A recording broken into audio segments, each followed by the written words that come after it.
I understand that you're an adequate opposer of socialism. My question to you is about socialist ideas that have worked in the past, such as Social Security or Medicare. I understand Social Security is a mess right now, but it has helped millions of Americans in the past. So do you think that we should banish socialist ideas in general in the United States, or limit it to banish? Like and the reason I say that is because so what socialism basically does is it takes the resources of a given society and it freezes them there, and then it redistributes them. It doesn't account for growth. It doesn't allow for innovation and enlarging the pie.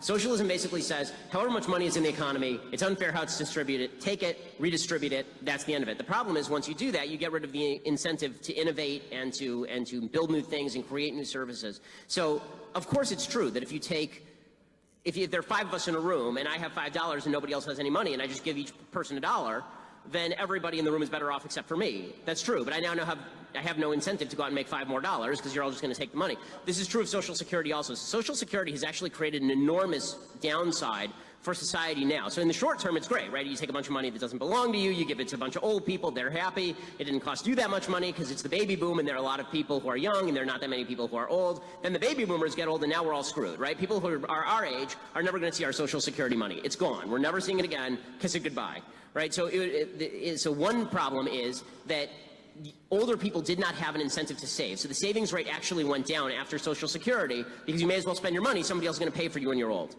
The second thing that happened is people stopped having kids as much. It actually had a market impact. Jonathan V. Lass at Weekly Standard has a very good book about this. It actually had a market impact on birth rates. Because one of the reasons to have a kid, not to be cynical about this, but it's true, is that historically, when you get old, who takes care of you?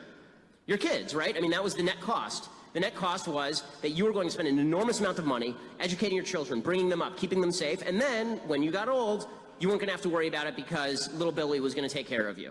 Now Social Security takes care of you, so do you even have to have kids? And that's what's created this enormous bulge in the old population in the United States, and very little on the young side of the population in the United States. And because, as a society, we tend to abdicate to government what government is willing to take over, it's also created this immoral notion that the government's going to take care of all the old people, so we don't have to worry about it as a society. Social fabric doesn't matter anymore. So this is why I'm not in favor of socialism, you know, and Social Security is a good example. I'm not in favor of it because it has, just like every other socialist program, it has a set of discrete beneficiaries, but diffuse victims. And the diffuse victims are much more common than the discrete beneficiaries, and they grow over time.